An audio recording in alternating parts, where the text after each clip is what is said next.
4:25, we can have a motion to open the meeting up. So moved. Second. It's been moved and second, and we are now in open session for ESP contract negotiations. I just want to welcome everybody back, and I hope everybody had a good Thanksgiving. We did.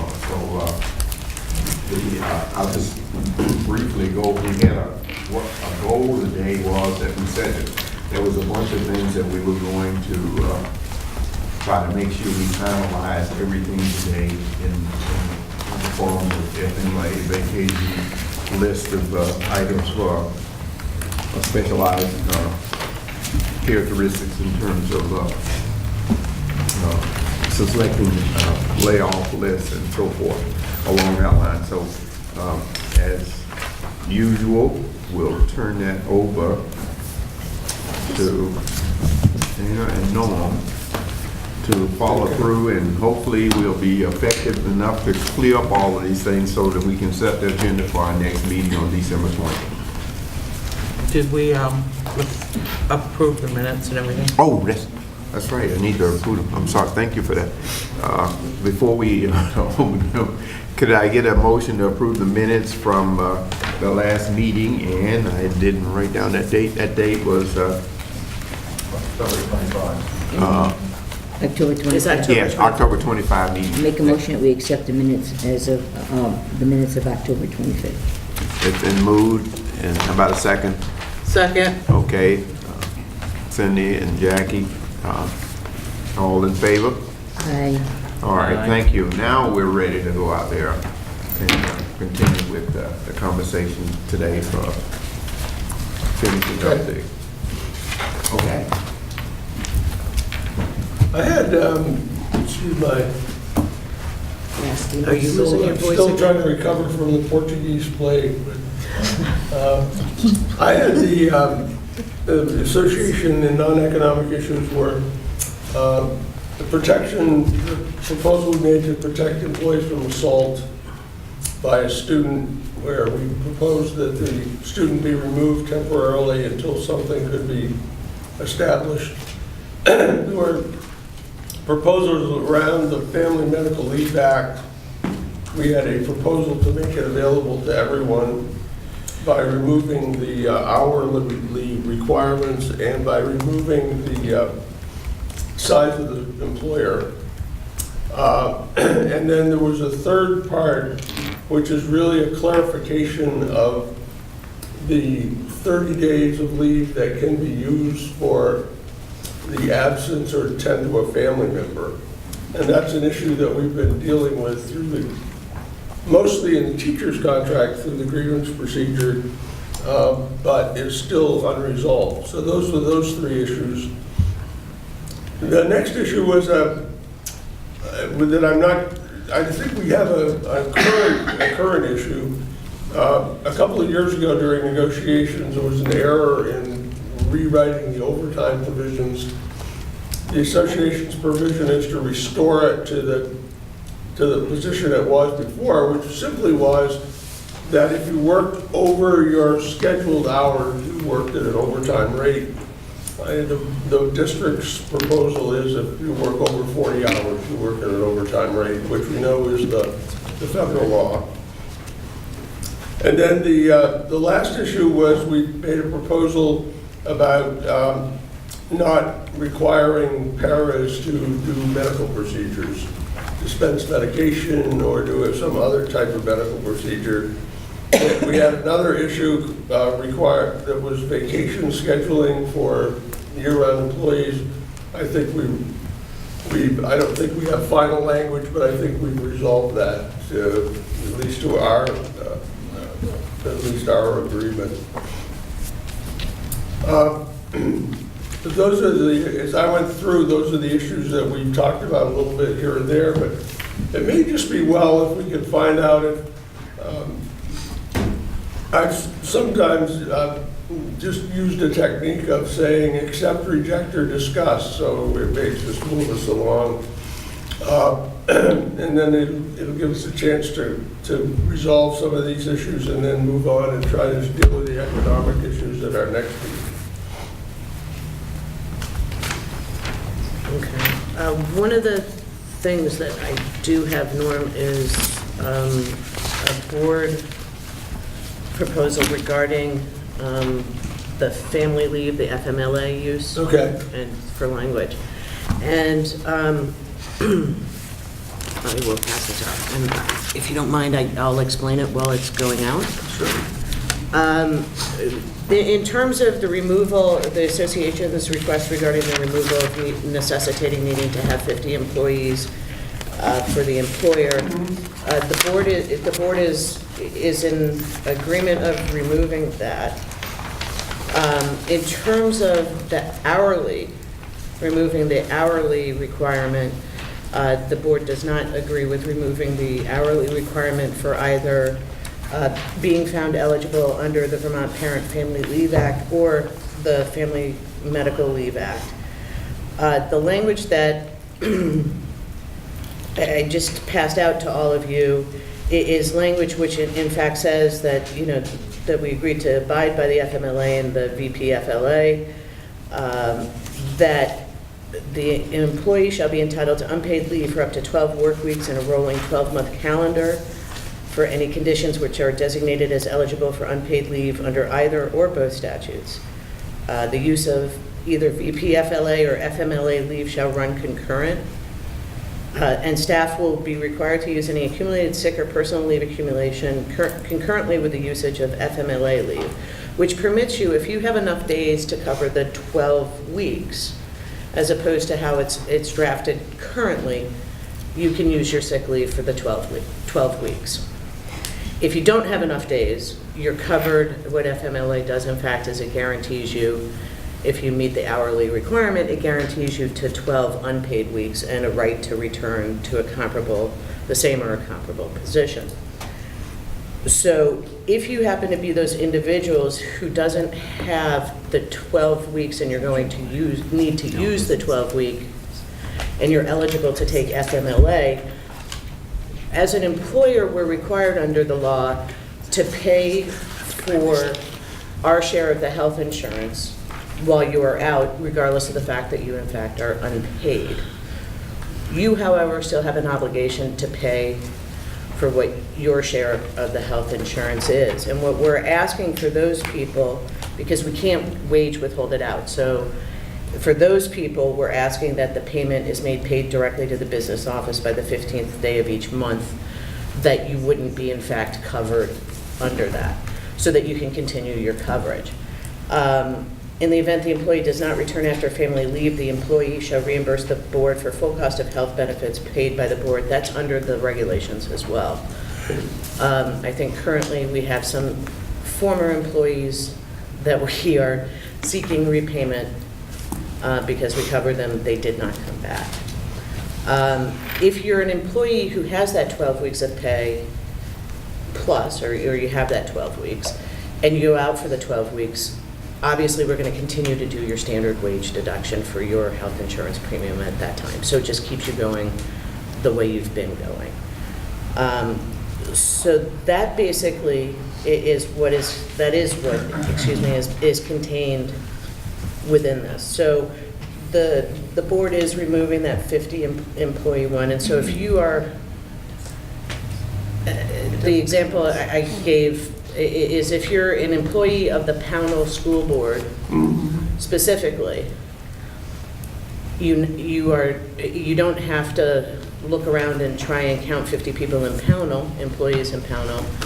We're saying you're a member of the SU, your school is a member of the SU, you've met the 50 employee mark, and we'll do it that way. So from our perspective, that opens it up to, that opens it up to covering, at least on the basis of the 50 employee issue, it covers every employee. Then it becomes whether or not the issue is they make the hours that they We work. don't make the hours. Work at the hours We are. have an opportunity to. Our Well, contract. some do and some don't. Some do and some don't. Your custodial staff, in fact, does But paraeducators do do it. not. Paraeducators who work over the summer should in fact be making enough. We don't No, work it's over not the under summer. the contract. It's not under the contract. We get paid differently. What do And you we're on think a about separate contract, only work in the summer. We're on summertime, it doesn't count. it? We'll talk about Some that. of us. Yeah, do we're like gonna what need to saying. talk about, we're Yeah. gonna need to talk about that. Because, So the other point, so the district agrees to waive waive or, I guess, redefine the 50 employee requirement. So that's not an issue that's not an issue. under your proposal. The 1,250 or, what is it, 30 hours per week are the So two the- hourly requirements. One is 1650 and one is 1250. And that kind of splits our group to some extent. The other issue was, this is the one we've been dealing with I think in both contracts, we've been talking about from the point of a grievance is the board's position on a person's use of individual sick leave. I know at the current time, at least under the teacher's contract, there's an interpretation that restricts a teacher, a staff person's sick leave use for their own sick leave to 6 weeks or to 6 weeks. Something along paid. those, right. And it's our position that you're entitled to use the sick leave that you have. And that's what we're, yeah, and that's what we're saying here. We're not looking, so there are multiple ways that you can in fact be an eligible employee. I mean, there are different levels that you have to meet. So once you get past the hourly one, Okay. whether it's your own serious health condition, medical condition is the language the regulation uses, whether or not it is to care for a defined set of family members or individuals within your life sphere. And also there's a specific provision which is regarding individuals who served in the military and them coming back and being a caretaker for a military, an individual who was injured in a war zone. We're saying that what you need to make is what the hourly is. If you make it for your own serious health condition, or you make it for adoption is also one that fits under, if you make it under either of those regulations, whatever amount of time the regulations are permitting, whether it's 12 weeks, one permits the 6 weeks, which is the bad language issue, the 6 weeks paid. And that's where we got into the issues with the other contract specifically. But we're saying you get that 12 weeks. And if you've got the sick days and the personal days to cover that 12 weeks, and you fit within what is the covered need, the covered use for FMLA, then you're going to get the 12 weeks, and you can use up to your 12 weeks of time.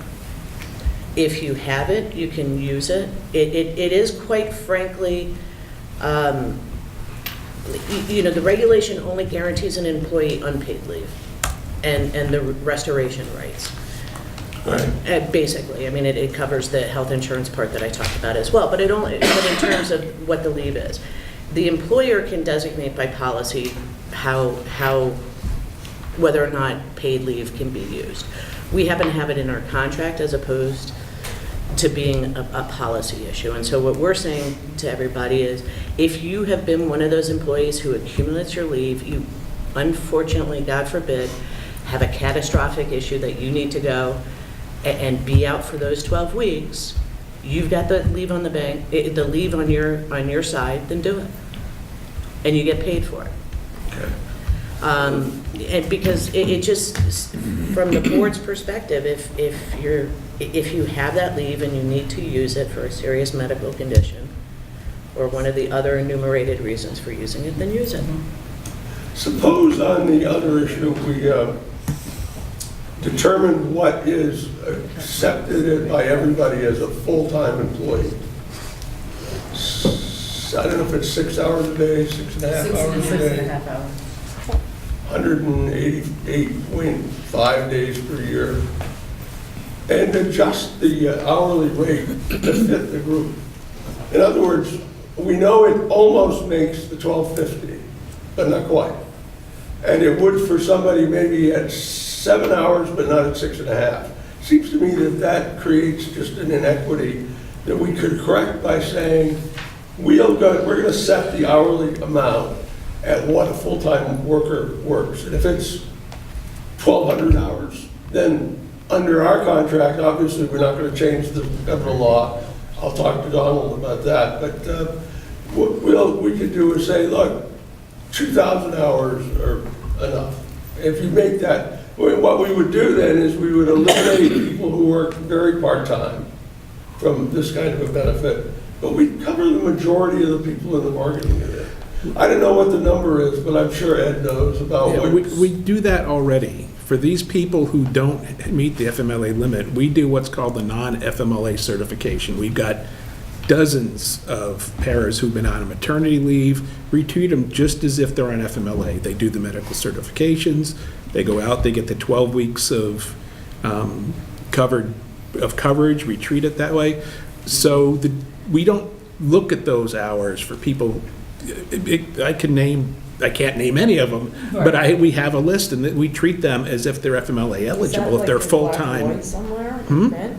Is that in print? That's okay, that's Yeah, interesting. I'm not sure what the cutoff is, but I've got probably half dozen out right now, or more, a dozen out right now, having babies, ill, whatever, and we're treating them as if they're on FMLA, even though they're only working the 6.5 hours a day. But as I understand it, if you're on FMLA leave, the district almost has to continue your health insurance because it has to reinstate it. And we do. Okay. Even in this I'm trying to situation. think of the differences between, am I officially on FMLA leave or am I not?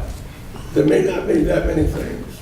One of the things that is more than likely probably not covered under the non-FMLA leave, and Ed, please correct me if I'm wrong, is the restoration to a comparable, or is it covered? It's They come covered. back- It's covered. you You come go and back you to the put it back regular in? job, yeah, You come back to what your position is. yeah. So why can't we just? What about the insurance? The insurance is covered, and people have to pay it back when they come back to work. So why can't we just do it FMLA instead of non-FMLA, or incorporate the non-FMLA leave into the contract? Saying that paraprofessionals that aren't covered under FMLA because of the hour restriction will be covered under the non-FMLA thing, Yeah. and So that have they know comparable that there's a lot we don't know comparable about. benefits. We could talk, I mean, the board would have to, Probably have to just talk saying about this, we could talk about that. I'm certainly not, I'm from just HR wondering- perspective, it's not a problem doing that. It's just. Yeah, it seems like this is this may be more of a non-issue than it is an issue. Right. It's It would actually, be it's more actually, protective, it would be more protective of our people if we set something in the contract that said, you're eligible. But I'm certainly, I think we should be pleased that you certainly cover people who don't make the requirement, but do need the time off.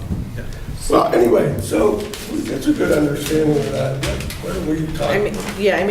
the issue then becomes, I guess, if we're going to codify providing that benefit and have it exist formally ongoing, I guess Yeah. we have to talk about. We need to come. Well, I think so, because Yeah, because Yeah. that has different implications than by doing how Yeah. they have been doing it. you mentioned the restoration thing, right? And So if I'm not covered under the FMLA, I don't necessarily have to continue my health insurance, right?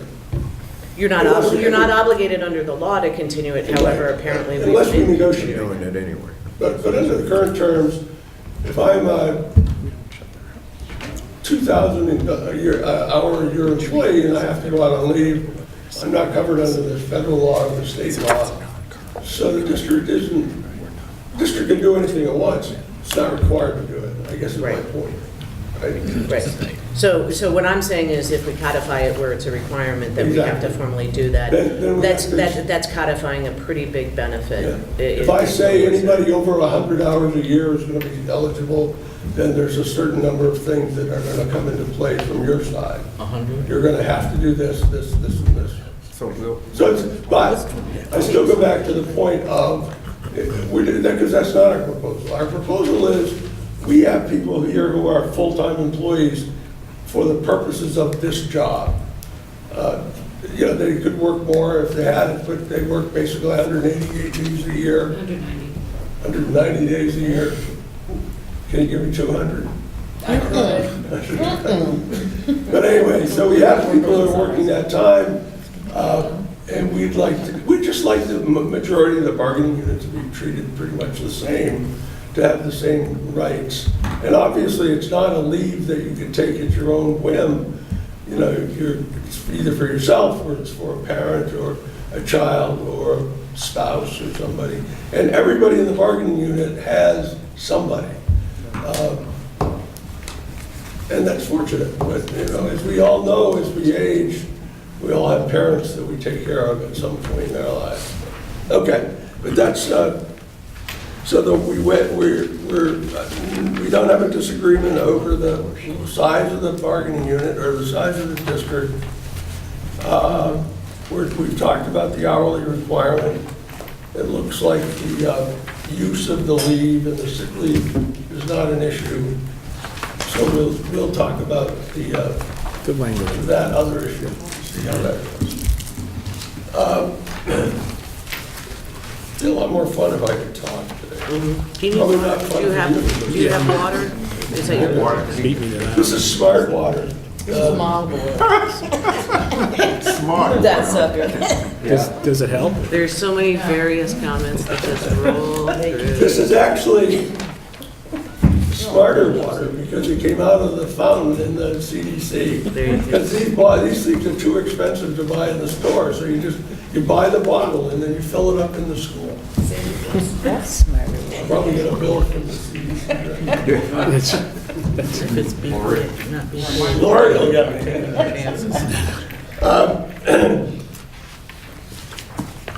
Okay, the other, so that's one of the issues.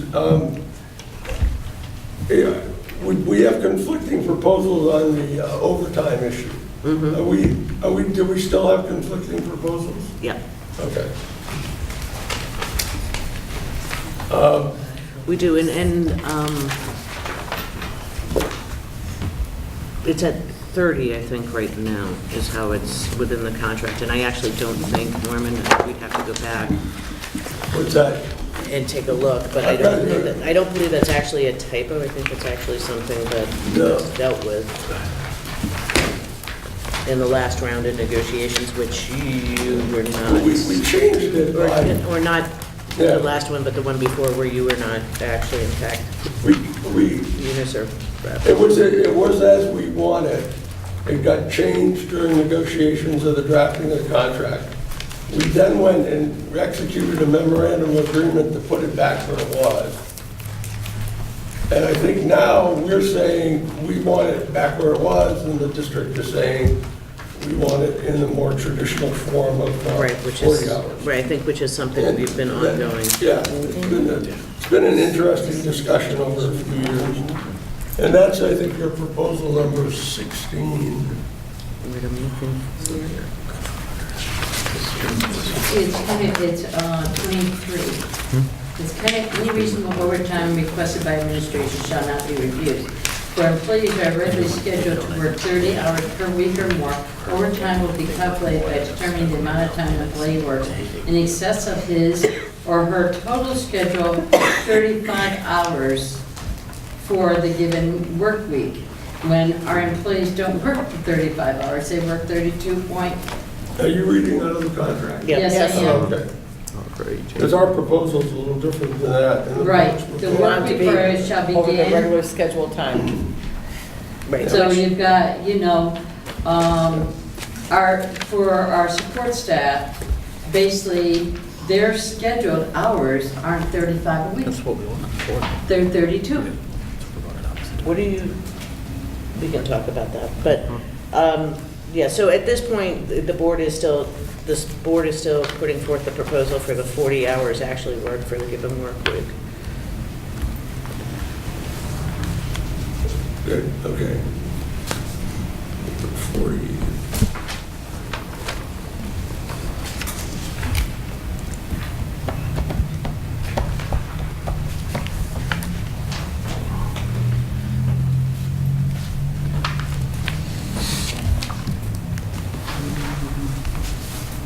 I think the other association issue was the two more. One was the the proposal of how to deal with an assault on an employee by a student, and the other was on requiring employees to provide medical care or dispense medications. Obviously creates a bigger risk, I think, for the employees. Do you have a position on those? In terms of if there's a delegation from the nurse to the support staff individual, the board is still, and that's what's required actually, is a delegation. The board still believes that the support staff individual can do it. If it's an issue of having to provide training on a case-by-case basis, then that's something that needs to be handled within, whether it's special needs or within the local building, then the board would be doing it. The IDEA actually permits various things which I would consider to be almost medical, which they're not, but they can, I properly trained by someone I could go in and do. I'm not properly trained, so I'm not going to ever do them. But things like clearing out a trach tube and clearing out different tubes. And so there is already existing a very long-standing, coming off of the special education law, that those things are in fact of a nature that with the appropriate training is permissible for someone other than a medical provider to do, a medically trained individual to do.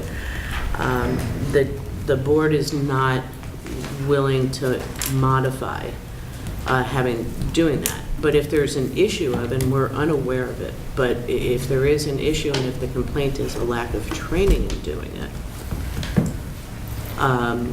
then I think that's something that we're interested in knowing about. And it's something which, quite frankly, if you're talking about dispensing medication, it is the nurse as the licensed individual who is responsible for providing the delegation of authority to someone else to be doing that. And if that training is not happening from the nurses, in general speaking, because maybe there's some oversight, then we would like to know about that, and we can handle that issue. So that's for the nurse one. In terms of the issue and the proposal that you have regarding students who may be in fact physically assaultive. Right. The concern from the board's perspective has quite frankly been, I think we talked about this, what the limitations of the special ed law are in terms of what we can do with a student.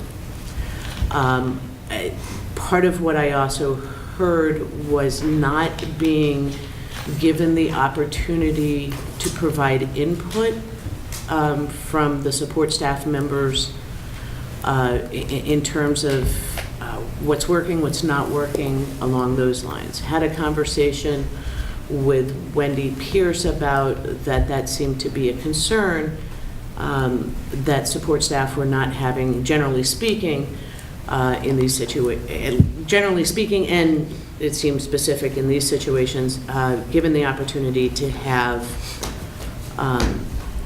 input as sort of the person on the ground with the student. My takeaway from having that conversation with Ms. Pierce is that that's a valid request to do it.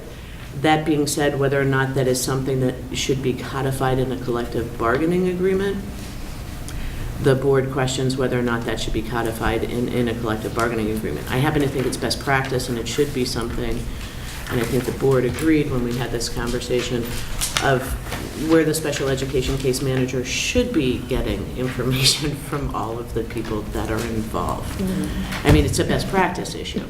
And that becomes a expectation and supervision issue, perhaps separate and distinct from what we're talking about here, if that's not occurring. In terms of what your language is about removal of a student, the district is, by both the state of Vermont and by the federal government, limited in terms of with an IEP student of how long and how many times they can, in fact, not have a student in their placement. I think there's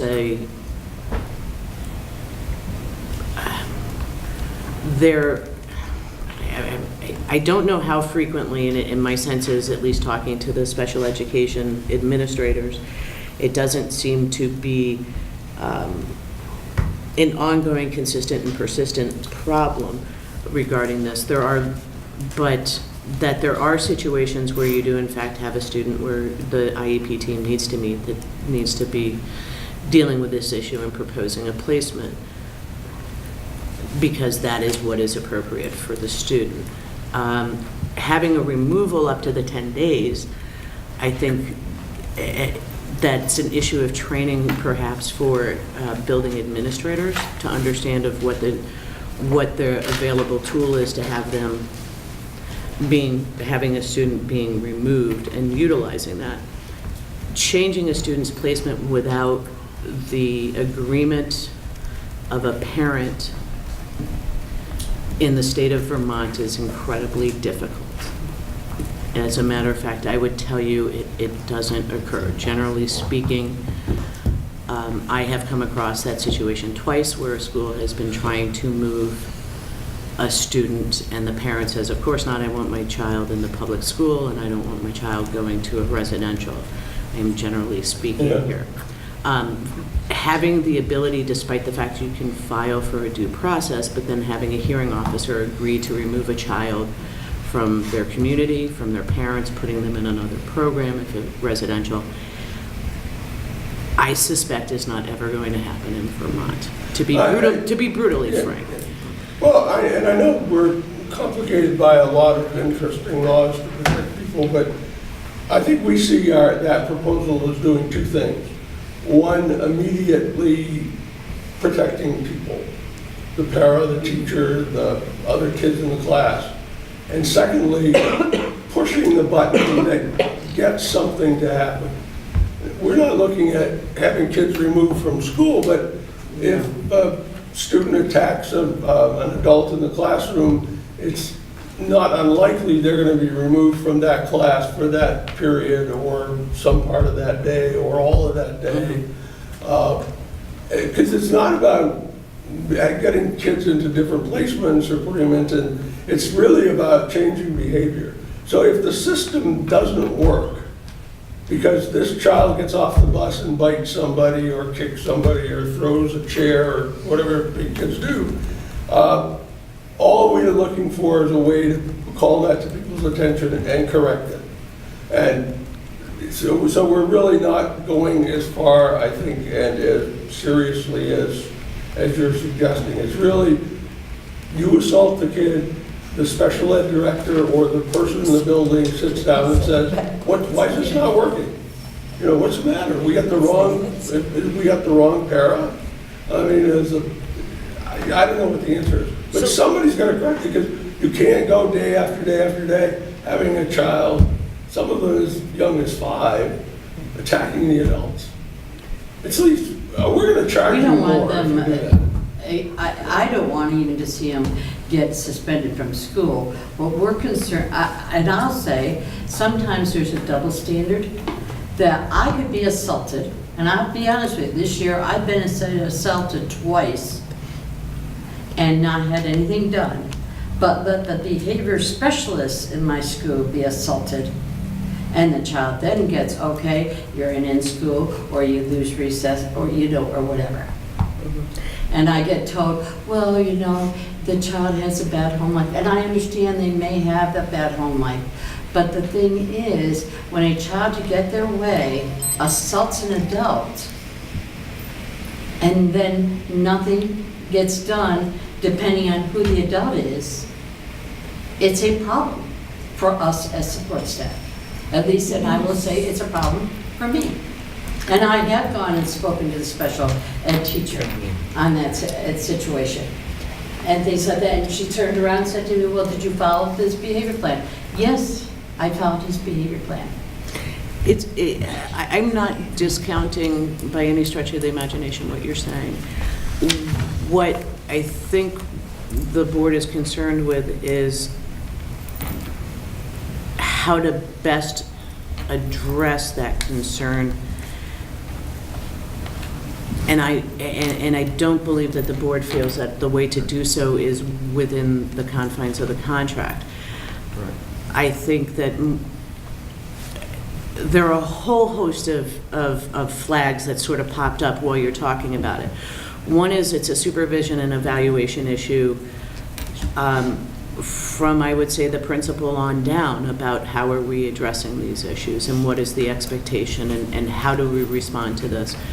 That it is also, in fact, a process issue of do we have processes and procedures for how we address this and respond to this in an across-the-board, meaningful, timely, being part of meaningful method to do that. From the board's perspective, that's not in fact something that would be contained within the collective bargaining agreement. How there would be, in fact, a way to engage in that conversation and have that discussion and have those concerns that you all have on a day-to-day basis, not only giving you an opportunity to express those, but also having some response to addressing those. I think the board has to think about it, and maybe we need to have a conversation about if there's a way of doing that. Because to be perfectly clear, it is not the expectation that, without using what is subjective, what one individual may concern themselves as an assault and another says it's not an assault, but let's just go with the across the board that the conduct is inappropriate, it's physical contact, which is causes a harm, and all of those things. The response to that across the board should not be dependent from the board's perspective on the position or the individual in that position. But it's a way of getting that issue aired, establishing procedures and to deal with that, and then establishing and setting expectations and holding people to the expectation that would be addressed. I think that is something that perhaps we need to have a conversation about how that would be feasible to do that in an alternative way. Because by no means is this board discounting that at times individuals have students who have behavioral issues. We're all well aware of that cause concern for individuals. They cause concerns for the school districts as well. So I think we need to have a further conversation about that. And it's also, there is a board policy, and so if we're talking about that, that's not in fact being The board followed. has a policy that seems more rigid. I think it includes a suspension from school for a child. You're suspended for 10 days Yeah. or expelled, except for, If you're on IEP. Right. Or you're Student- on- Our proposal dealt with, but they can be suspended for up to 10 days, but you would have to provide the service at home. Yes. We have to So, provide, yeah, and you also have to do a manifestation determination. To uphold the policy with the students. I don't think we're looking to jump That's from not- It's just not zero being to done. Right, and I understand, and that's what I'm hearing, is that not necessarily, I think, where it was 0 to kicking the student out of the school, based upon that, Right. boom, we're all gone. But that there is, that there's a concern, and it seems to be a multi-pronged concern, which is that one is that there may or may not be across the board ample and equitable opportunities to bring forward the concerns. That there seems to be an issue across the board that it's not equitable in terms of what the response is based upon where it's being brought up, the position, or the individual who's bringing it up, and what the response is and how we manage that. And that, I'm saying, I think concerns the board regarding how to address that issue, because that's not, We've had That's not we've something. had people even injured, support staff injured. And then, when we have even said that and this would be just a regular para 1 person that works in a program with violent kids and everything else, and has been out, the person gets out on leave because of the injury from the student and everything else, but it's just, I guess I'm looking for the safety of our support staff. And that's where I just don't think so, seems to be a concern. Is So there that- a report that you fill out? on There are that? reports Yeah, that it's- The reports are filled out, and Leon, I'll be honest, all those reports are filled out, we review them, Central has them all. And I had told you that you could go to Central, because there's a copy. There's all the copies of the 4500s Right. for restraint seclusions, and then there are incident reports, and there is also, if there's injury reports also.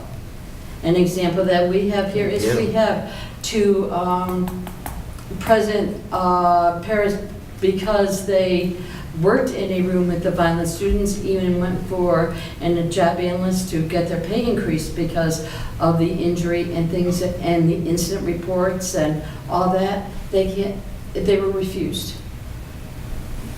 And yet they had a paper like They have a this. system.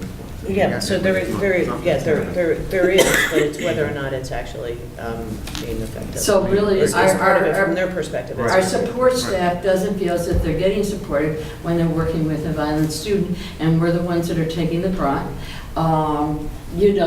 We are trained. In fact, I'm an instructor with it. And I've been hit, because kids can be violent and they can hurt you. But I think, like I said, the support staff wants some support, and there doesn't seem to want, and the division, that seems to be that people, some actually gets done, some doesn't get done, the inconsistency of action. I think that what's more concerning from the para point of view is that we do not have a choice as to whether or not we can work with those students. If we're placed in a program with violent students at regular para pay, we don't have the right to say, no, I don't want to do that.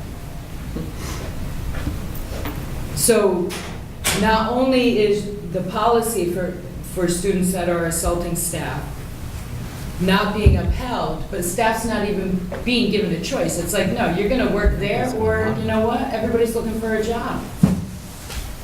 No, that's really not a reward for your paras that have been here for a long time. And once that gets out, people don't want to work for the school. Because who wants to work for an employer like that?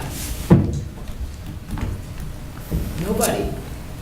It seems to be, Yeah, I think we took an approach of looking at solving the problem by removing the student. As we've been talking, it seems to me that you could also, from a strictly union point of view, we could say, resolve the problem by removing the employee. So, And the third is resolve the problem by adding an employee. In any one of those, we have something that needs fixing. We could take the student out and correct it. We could take the employee out for the employee's protection, not forever, obviously, or we could add somebody. I don't know if the schools still do that, but there used to be the kind of, quote, I guess, crisis team. The red bell, the light would go off and people would move to a classroom because there was some child that was acting out and it taken over, and so all the kids are now gone because you got a dangerous situation. So this stuff has been going on for a long time, and so maybe I'm not sure we took the right direction, but it seems to me there should be something immediate and then something that happens reasonably soon. And if it doesn't happen, then the board's going to hear about it because the association's going to grieve it. And then the board's going to say it works or it doesn't work. But it's a problem I think we need to put our heads. so generally and hypothetically speaking, recently, based upon a request from an employee who they did not in fact feel safe, HR department went to go and in fact move the employee. The employee did not wish to take the open position that was offered to the employee because it was outside of their building. And in fact, wanted somebody within the confines of their own building to be bumped out and moved around. So I'm going to put out there that there are limits, quite honestly, in terms of self-directing, from the board's perspective, self-directing what assignments are going to be. And that's something that I think needs to be taken into consideration. The request by the employee was taken quite seriously by HR. I would agree that that request was taken seriously. Mhm. However, the offer back was to put that employee back with that student, as well as another offer outside of the school that she works in. But that particular student, frankly, is not safe. He's throwing, you have a student in a classroom with other kids throwing It's an chairs interesting issue. and desks. Mhm. There's, That's a safety issue for everybody. So it shouldn't have been something that was just looked at upon the para. It should have been, Was that the- whole picture should Was have the been. para injured? Was the para No. injured? No.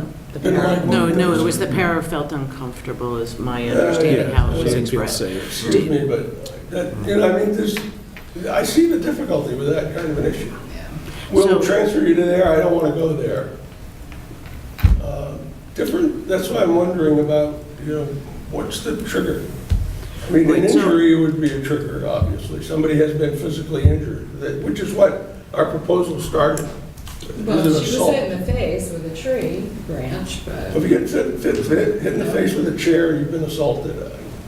I guess. So I think, again, it's one of those issues of how to best respond to it. And I don't think that the board is saying that they don't think there needs to be a response to it, but that there are certain limiters that happen in terms of what the federal regulations are in terms of dealing with kids. There are certain issues regarding assertion of ability to determine one's own assignment. There's certain issues of establishing good procedures about what triggers an IEP meeting then in these instances, and issues of being able to provide input. And there are issues that trigger so there could be performance and supervision issues, not with this unit, but with two potential other units that occur, being administrators and the teachers, if those procedures are not in fact followed. That, from the board's perspective, does not seem to be something which would be within the collective bargaining agreement, but the board is interested in how to set up a way to address that. So I think that's the conversation that I'm being told that they want to have, to contemplate that. So. The other question I had is there the same mandatory training for all the pairs that might be found in that situation, or is it something? I'm wondering, there's the general in-service days that occur at the beginning, correct, of your school year? All paras And all get paras CPI have- training. All paras have CPI. They get CPI training, which is your crisis Intervention. Right. training. So yes. That includes, And it's done every year.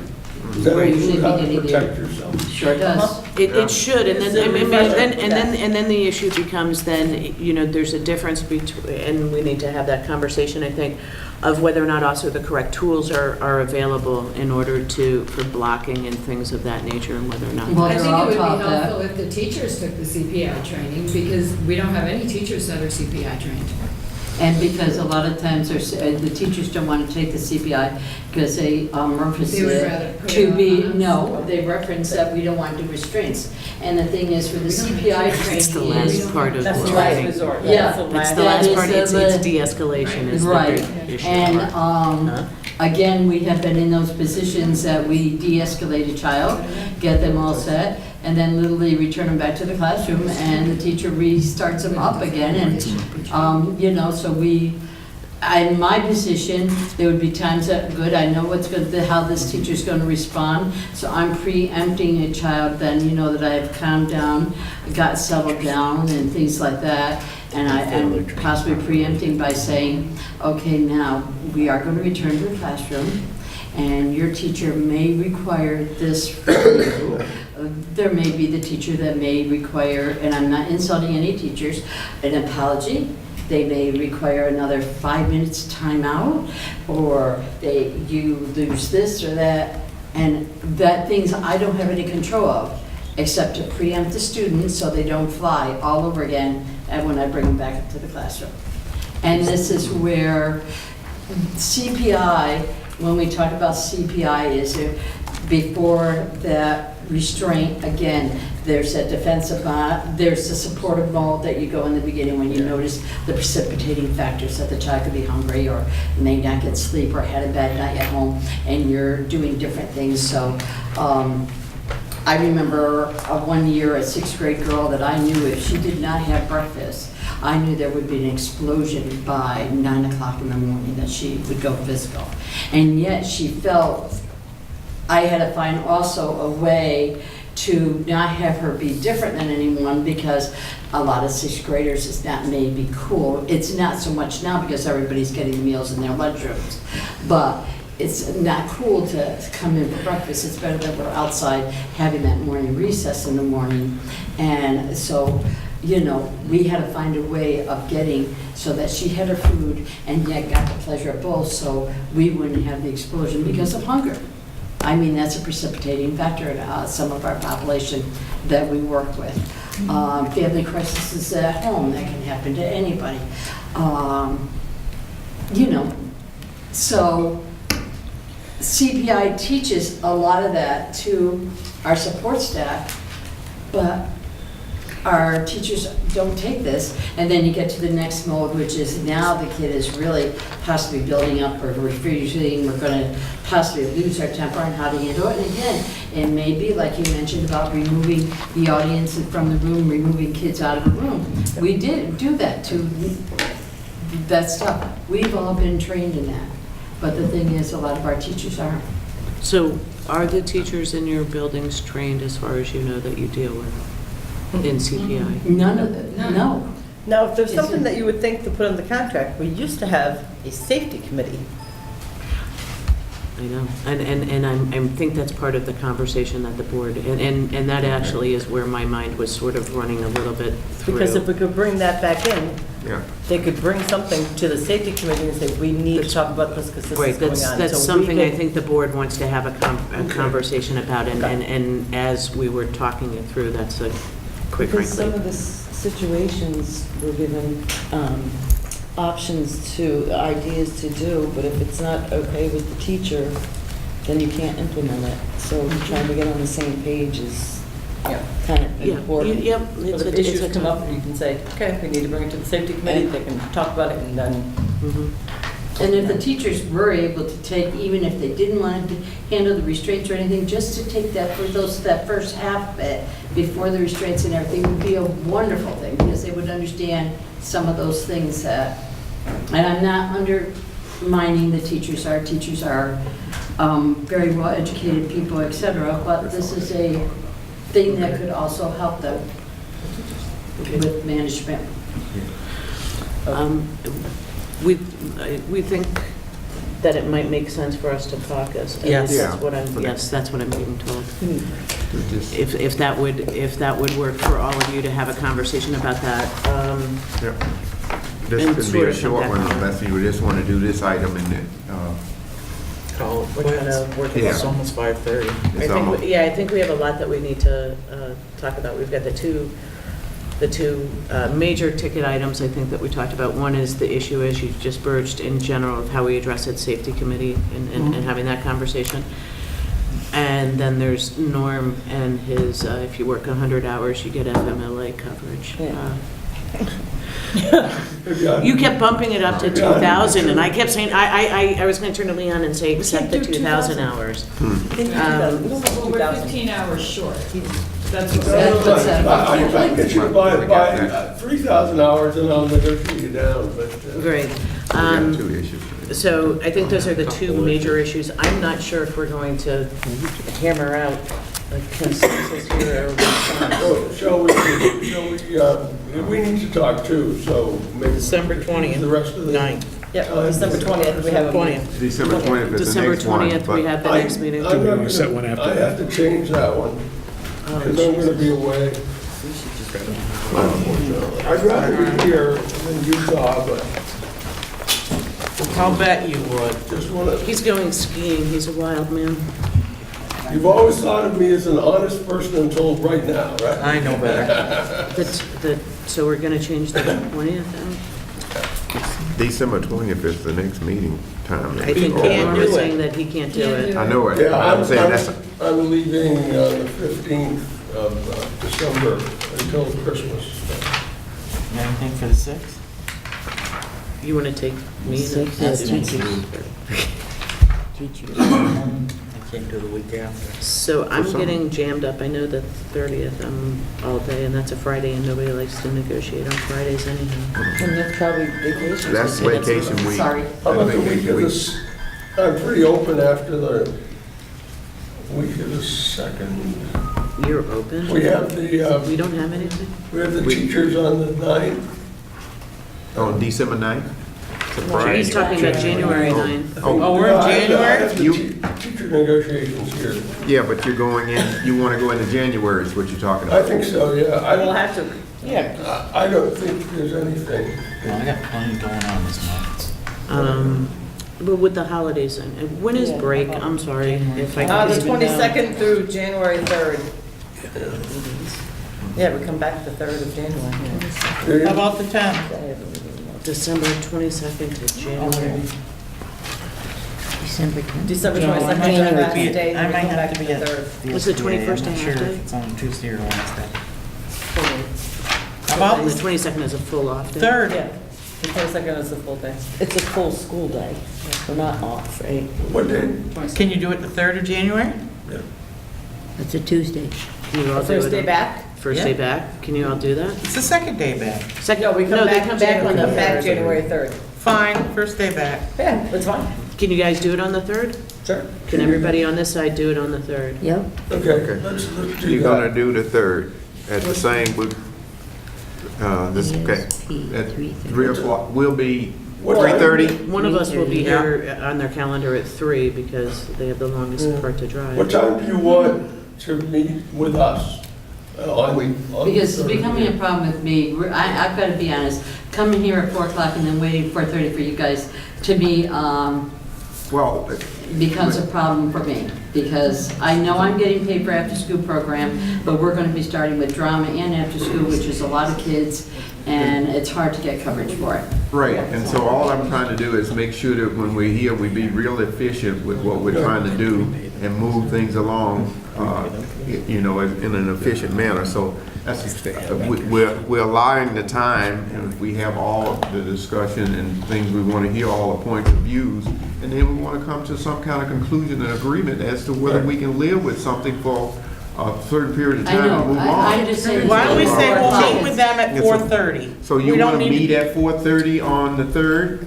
We'll be here to open up our Right, discussion you can do early. your discussions early. So on the 3rd, you're saying you want to be at 4:30? 4:30 would be better Well, for me, yes. we might have to. That's the time we're gonna meet, so we may come in But we'll, early, well, but normally that's we what meet we're with you planning. before. What? And we'll be here, Yes. and we'll meet until the 6th, until 6 PM, like we always have that. Yeah, that's the standard hours. We're gonna stay right, we're gonna stay We're gonna lock you in. We're gonna stay Very right on TV. I said 6 PM. Stop laughing at me, Richard.